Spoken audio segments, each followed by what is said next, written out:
Hello student, welcome to my channel Sarvan lecturer. आज हम लोग देखेंगे क्लास 10 जो आपका सामाजिक विज्ञान में जितने भी महत्वपूर्ण बहुविकल्पीय प्रश्न हैं सभी को देखने वाले हैं। इससे बाहर आपकी बोर्ड परीक्षा में कुछ नहीं आएगा। 100% मैं गारंटी लेता हूं कि यही से आपसे बोर्ड परीक्षा में क्वेश्चन पूछा जाएगा। ये वीडियो लास्ट तक देखना, वीडियो को लाइक कर देना, अगर चैनल पर नए हो तो सब्सक्राइब कर लेना, ठीक है। और जितना आपको ऑब्जेक्टिव क्वेश्चन पढ़ाया जा रहा है ये सारे बहुत ज्यादा इंपॉर्टेंट है। इन सारे को आप नोट करके बार बार याद करते रहना, ठीक है। प्रश्न नंबर फर्स्ट है कि यंग इटली सोसाइटी का संस्थापक कौन था। आपके पास 4 ऑप्शंस है। बोर्ड परीक्षा में भी आपके पास ऐसे ऑप्शंस रहेंगे। और ऑप्शन ए है हमारा गैरीबाल्डी, ऑप्शन बी है बिस्मार्क, ऑप्शन सी है काबूर, ऑप्शन डी है मेजनी। तो अब आपको बताना है कि यंग इटली जो सोसाइटी है उसका संस्थापक कौन था। तो यंग इटली सोसाइटी का संस्थापक कौन था, आई होप कि आपको पता होगा। तो इसका जो संस्थापक था मेजनी था। कौन था? मेजनी, ठीक है। तो ये हमारा पहला प्रश्न है और आप लोगों को याद रखना है, कभी भी भूलना नहीं है, इसको आपको बार बार रिवीजन करना है, ठीक है। ये हमारा पहला प्रश्न है। आपका दूसरा नंबर प्रश्न है कि फ्रांस की क्रांति हुई, जो फ्रांस की क्रांति है वो कब हुई थी। ऑप्शन ए है 1788 ईस्वी, ऑप्शन बी है 1789 ईस्वी, ऑप्शन सी है 1790 ईस्वी, ऑप्शन डी है 1787 ईस्वी। तो आपको बताना है तो जो फ्रांस की क्रांति है वो किस सन में हुई। तो वो हमारा सही आंसर होगा 1789 ईस्वी, ठीक है। 1789 ईस्वी में जो फ्रांस की क्रांति हुई थी। ये हमारा क्वेश्चन नंबर 2 है। अब हमारा क्वेश्चन नंबर 3 है कि राष्ट्रवाद का प्रारंभ जिस देश से हुआ है।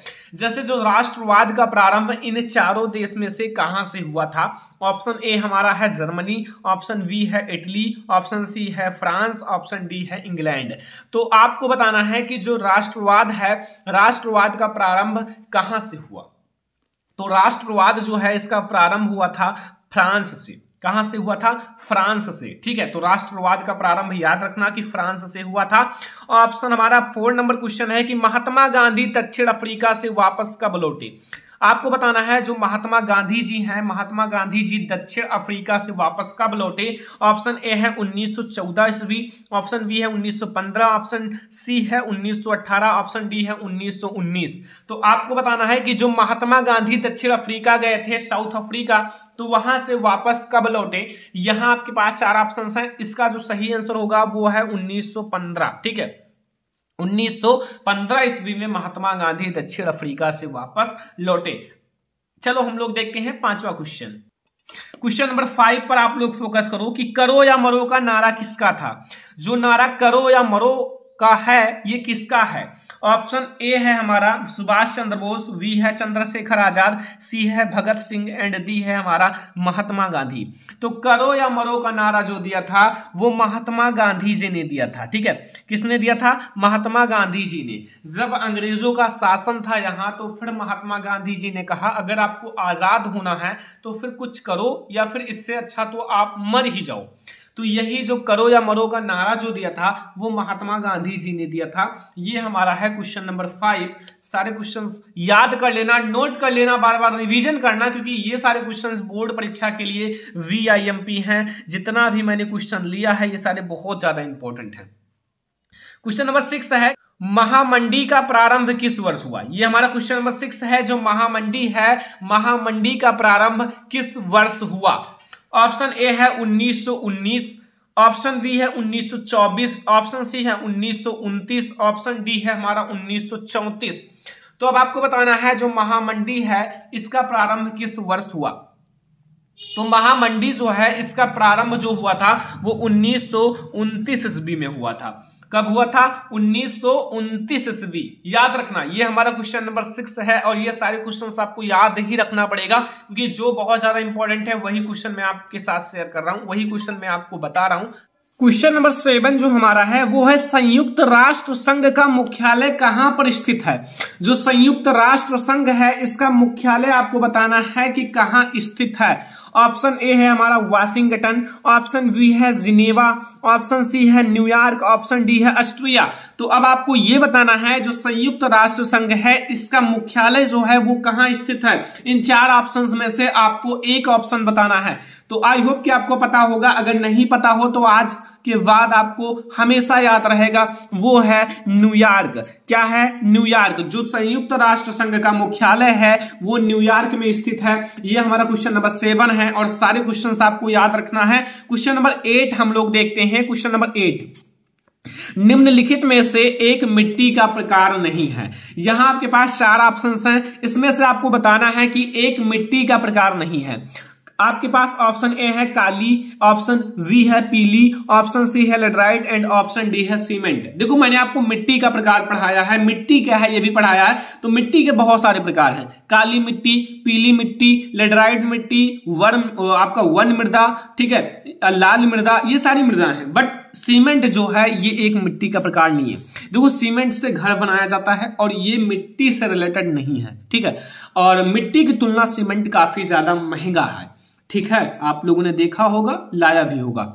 ये हमारा क्वेश्चन नंबर 8 है। क्वेश्चन नंबर 9 देखो, कपास की खेती के लिए कौन सी मृदा उपयुक्त है? अगर कपास की खेती करना है तो कपास की खेती के लिए कौन सी मृदा उपयुक्त है, किस मृदा में कपास की खेती सबसे अच्छी होगी?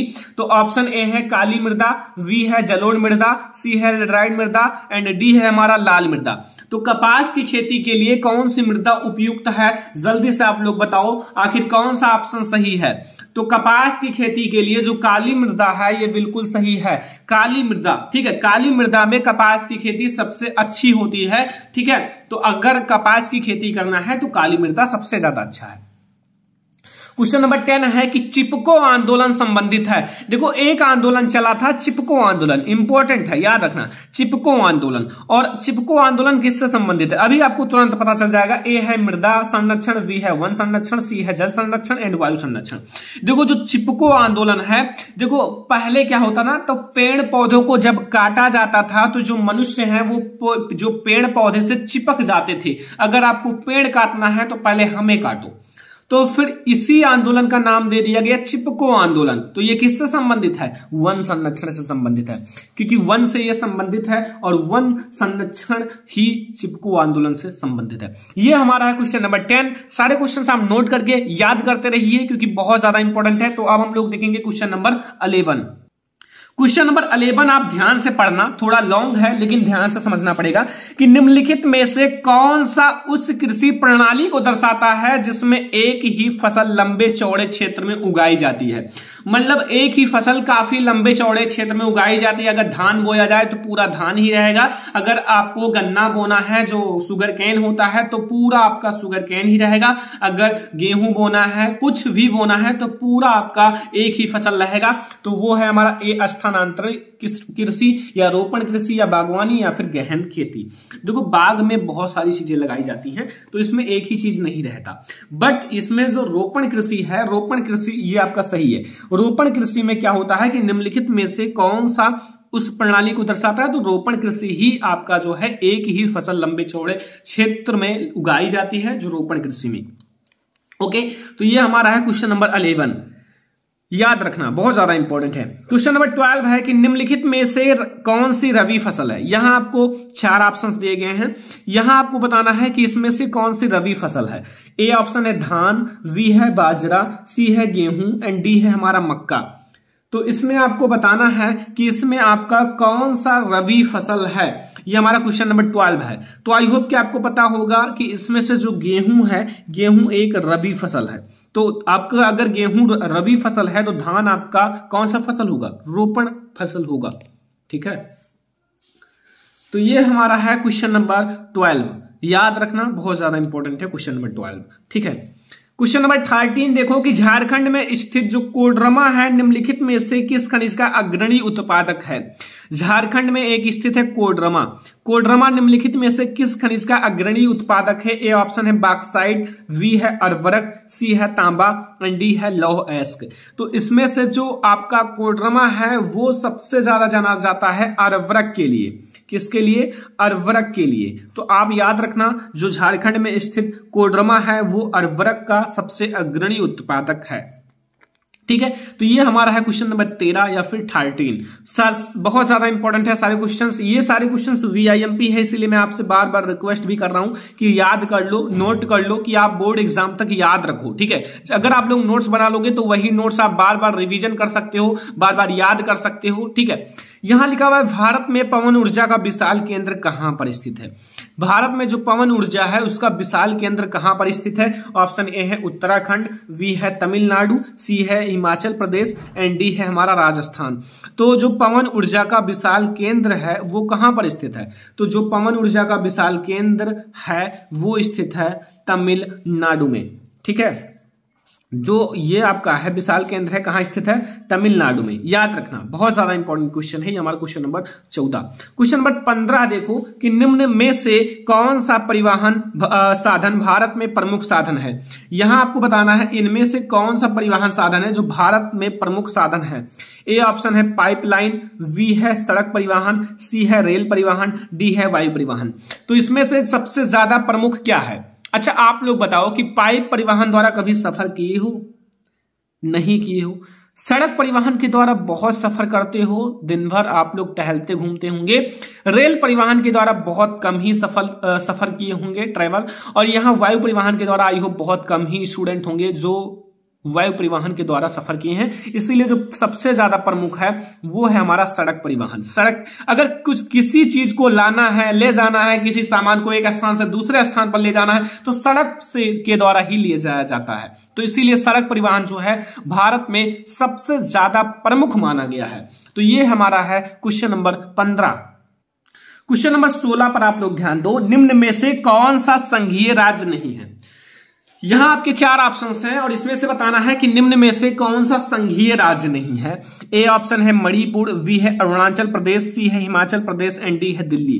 देखो यहां जो है मणिपुर एक राज्य है, अरुणाचल प्रदेश, हिमाचल प्रदेश ये भी है, लेकिन ये जो दिल्ली है एक संघीय राज्य नहीं है। क्यों? क्योंकि ये एक सिटी है, सिटी मतलब शहर है। तो ये जो आपका दिल्ली है ये सही हो जाएगा कि इनमें से जो आपका दिल्ली है ये कोई संघीय राज्य नहीं है। इसलिए आपका ये ऑप्शन बिल्कुल सही है। और अगर आपको याद नहीं हो रहा है तो लिख कर याद करो, क्योंकि लिख कर याद की गई चीजें बहुत ज्यादा दिन तक याद रहता है। 17 नंबर क्वेश्चन है कि भारत में यहां औरतों के आरक्षण की व्यवस्था है। जो भारत में अगर औरतों की आरक्षण की व्यवस्था इन चारों में से कहां है। ए ऑप्शन है लोकसभा, बी है विधानसभा, सी है मंत्रिमंडल, डी है पंचायती राज संस्थाएं। तो औरतों के आरक्षण के लिए इन चारों में से जो आपका करेक्ट स्थान है, करेक्ट चीज है वो है हमारा पंचायती राज संस्थाएं। पंचायती राज संस्थाएं जो है, पंचायती राज संस्थाओं में औरतों की आरक्षण की व्यवस्था है। तो ये हमारा क्वेश्चन नंबर 17 है जो कि बिल्कुल सही है। और ये आप लोग नोट कर लेना क्योंकि VIMP है।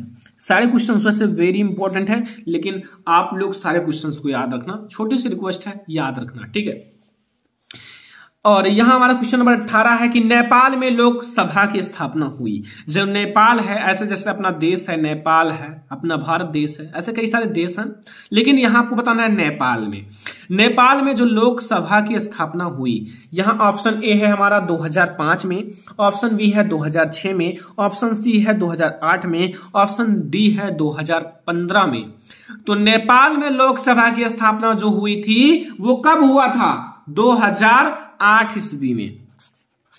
कब हुआ था, 2008 में। तो ये हमारा है 18 नंबर क्वेश्चन जो कि आप लोगों को याद ही रखना है, भूलना नहीं है हमेशा के लिए। ठीक है, यहां ये दो क्वेश्चन आपका थोड़ा जनरल नॉलेज से है, आई होप सभी को पता होगा कि मानव अधिकार दिवस कब मनाया जाता है। जो मानव का अधिकार है वो दिवस कब मनाया जाता है, आई होप कि पता होगा। छोटा सा क्वेश्चन है। ऑप्शन ए है 10 दिसंबर, ऑप्शन बी है 5 सितंबर, ऑप्शन सी है 14 नवंबर, ऑप्शन डी है 15 अगस्त। तो आप लोग बताओ कि मानव अधिकार दिवस कब मनाया जाता है। तो ये जो मनाया जाता है वो मनाया जाता है 10 दिसंबर को। कब मनाया जाता है, 10 दिसंबर को। याद रखना, बहुत ज्यादा इंपॉर्टेंट क्वेश्चन है। ये सारे क्वेश्चंस बोर्ड परीक्षा में याद करके ही जाना है, क्योंकि यहां से मैं 100% पहले ही बता दिया हूं, गारंटी ले चुका हूं कि आएगा क्वेश्चन, बहुत सारे क्वेश्चंस फंसेंगे। हमारा क्वेश्चन नंबर 20 है कि निम्नलिखित में से किसे औसत आय भी कहते हैं। यहां आपके 4 ऑप्शन हैं, इसमें आपको बताना है इसमें से किसे औसत आय भी कहते हैं। ऑप्शन ए है कुल आय, ऑप्शन बी है प्रति व्यक्ति आय, ऑप्शन सी है राष्ट्रीय आय, ऑप्शन डी है ये सभी। तो निम्नलिखित में से किसे औसत आय भी कहते हैं, तो यहां आप लोग बताओ इनमें से किसे औसत आय भी कहा जाता है। देखो औसत आय का मतलब होता है कि देश में जितनी जनसंख्या है उसमें एक एक व्यक्तियों का आय, और सेम चीज है प्रति व्यक्ति आय। प्रति व्यक्ति आय का भी मतलब होता है जितनी जनसंख्या उसमें एक एक व्यक्तियों का आय, तो औसत आय को प्रति व्यक्ति आय भी कहते हैं। ओके, समझ में आया। ये है हमारा क्वेश्चन नंबर 20, और आई होप कि आपको ये 20 क्वेश्चन तक समझ में आ गया होगा, कोई भी दिक्कत नहीं होगा, सारे कंफ्यूजन जो थे वो क्लियर हो चुके होंगे और सारे क्वेश्चन याद हो गया होगा। चलो हम लोग देखते हैं क्वेश्चन नंबर 21। क्वेश्चन नंबर 21 पर थोड़ा सा फोकस करना कि निम्न में से किस राज्य की प्रति व्यक्ति आय सबसे अधिक है। अभी तक हम लोगों ने देखा कि औसत आय को क्या कहते हैं, प्रति व्यक्ति आय भी कहते हैं अगले क्वेश्चन में, लेकिन यहां आपसे पूछ रहा है कि इन 4 राज्यों में से किस राज्य की प्रति व्यक्ति आय सबसे ज्यादा है। ए ऑप्शन है हरियाणा, बी है बिहार, सी है राजस्थान, डी है मेघालय। तो यहां अगर बात की जाए जिस देश की प्रति व्यक्ति आय सबसे ज्यादा है वो है हमारा, प्रति व्यक्ति आय जो सबसे ज्यादा है वो है हरियाणा। हरियाणा की जो प्रति व्यक्ति आय है वो सबसे ज्यादा है, ठीक है, याद रखना। 20 नंबर 1 क्वेश्चन है 21। यहां निम्नलिखित में से उत्पादन का साधन है, यहां 4 ऑप्शंस हैं और इसमें आपको बताना है कौन उत्पादन का साधन है, मतलब किस चीज का उत्पादन के साधन में उपयोग किया जाता है। ऑप्शन ए है पूंजी, बी है लाभ, सी है सेवाएं एंड डी है कर। तो आप लोग बता सकते हो कि निम्नलिखित में से उत्पादन का साधन है, तो यहां जो उत्पादन का साधन है वो है पूंजी, क्योंकि अगर आपके पास पूंजी है तो आप एक बड़ा सा शॉप भी खोल सकते हो, वहां से आप अच्छा खासा बेनिफिट ले सकते हो, एक कंपनी भी खोल सकते हो जिससे आप अच्छा खासा बेनिफिट प्राप्त कर सकते हो। लेकिन पूंजी सबसे ज्यादा इंपॉर्टेंट है। आपके पास बहुत ज्यादा खेत है, बोने के लिए पूंजी नहीं है, तो फसल लगाने के लिए अगर आपके पास पूंजी नहीं है तो वो खेत बेकार है। अगर आपके पास पूंजी है तो फिर आप उसमें से काफी अच्छा अर्न कर सकते हो किसी भी फसल को लगाकर। क्वेश्चन नंबर 23 कि विश्व व्यापार संगठन की स्थापना कहां हुई थी। जो विश्व व्यापार संगठन है उसकी स्थापना कहां हुई। ए ऑप्शन है न्यूयॉर्क, बी है जिनेवा, सी है वाशिंगटन, डी है ऑस्ट्रेलिया। तो आपको बताना है कि विश्व व्यापार संगठन की स्थापना हुई थी। तो जो विश्व व्यापार संगठन है उसकी स्थापना जिनेवा में हुई थी। कहां हुई थी? जिनेवा में। ठीक है, याद रखना, बहुत ज्यादा इंपॉर्टेंट क्वेश्चन है। ये है हमारा क्वेश्चन नंबर 23। क्वेश्चन नंबर 24 पर आप फोकस करना बहुत ध्यान से कि भारत में उपभोक्ता संरक्षण अधिनियम कब पारित किया गया। भारत में जो उपभोक्ता अधिनियम संरक्षण है या फिर उपभोक्ता संरक्षण अधिनियम है वो कब पारित किया गया। ठीक है, ऑप्शन ए है हमारा 1982, ऑप्शन बी है 1984, ऑप्शन सी है 1985, ऑप्शन डी है 1986। तो जो उपभोक्ता संरक्षण अधिनियम है वो 1986 में पारित किया गया है। कब पारित किया गया है? 1986 में। तो ये 24 VVIMP यानी कि वेरी इंपॉर्टेंट ऑब्जेक्टिव क्वेश्चन था जो याद रखना था, और आप लोग इन सारे क्वेश्चंस को नोट कर लेना। यहां से मैं 100% कह सकता हूं बहुत सारे क्वेश्चंस आएंगे आपके बोर्ड परीक्षा में। ठीक है, तो याद रखना, आपके लिए बहुत ज्यादा इंपॉर्टेंट क्वेश्चन था, इसलिए मैंने आपको कई बार पढ़ा दिया, कई बार रिवीजन करा दिया ताकि आप लोगों को याद रहे। तो ये सारे क्वेश्चंस आप नोट कर लेना। ये वीडियो पसंद आया हो लाइक करना, शेयर करना, और ऐसे ही अगर आपको साइंस का भी चाहिए तो मैंने ऑलरेडी बना दिया है, लिंक इस वीडियो के डिस्क्रिप्शन में दे दिया हूं। साइंस के जितने भी ऑब्जेक्टिव क्वेश्चन थे देख लेना। तो ये वीडियो पसंद आया हो लाइक जरूर करना, शेयर करना अपने फ्रेंड्स के साथ, चैनल पर नया हो सब्सक्राइब कर लेना। हम लोग मिलेंगे नेक्स्ट इंपॉर्टेंट वीडियो में, तब तक के लिए धन्यवाद।